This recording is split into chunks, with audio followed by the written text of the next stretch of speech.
sehingga menyebabkan baginda yang begitu tinggi martabatnya di sisi Allah SWT pun masih lagi bertaubat kepada Allah.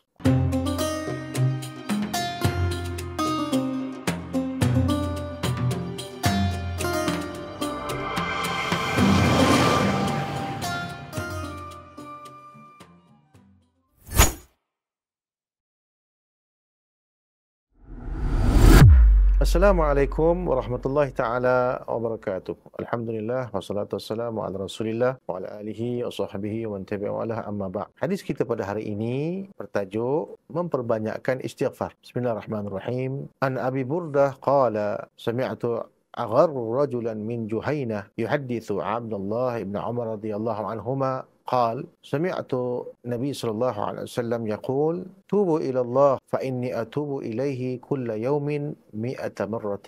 Yang bermaksud daripada Abu Burdah radhiyallahu anhu katanya, aku pernah mendengar Al-Aghar, seorang lelaki daripada Bani Juhainah, menceritakan daripada Sayyidina Abdullah bin Umar radhiyallahu anhuma katanya, aku telah mendengar bahawa Nabi SAW bersabda, bertaubatlah kamu sekalian kepada Allah, kerana sesungguhnya aku bertaubat kepada Allah setiap hari sebanyak 100 kali. Al-Qamaqal.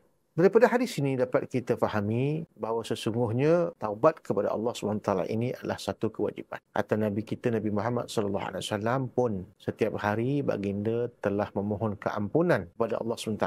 Walaupun baginda Nabi SAW tidak pernah berdosa. Kerana para Nabi dan Rasul itu semuanya maksum. Terhindar mereka itu daripada dosa.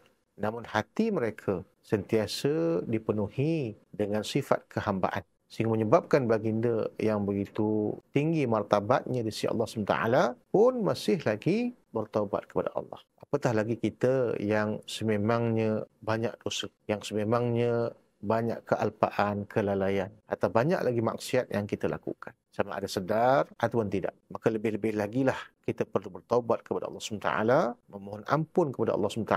Mudah-mudahan dengan kita selalu memohon keampunan Allah, kita akan menjadi orang yang bersih berdosa. Dan orang yang bersih berdosa akan sentiasa dirahmati Allah Ta'ala, dan mudah-mudahan terselamat kita daripada azab neraka Allah Subhanahu Wa Ta'ala nanti di hari akhirat. Maka sentiasalah bertaubat kepada Allah Ta'ala. Mudah-mudahan Allah menerima taubat kita semuanya. Wallahu ta'ala alam. Assalamualaikum warahmatullahi ta'ala wabarakatuh.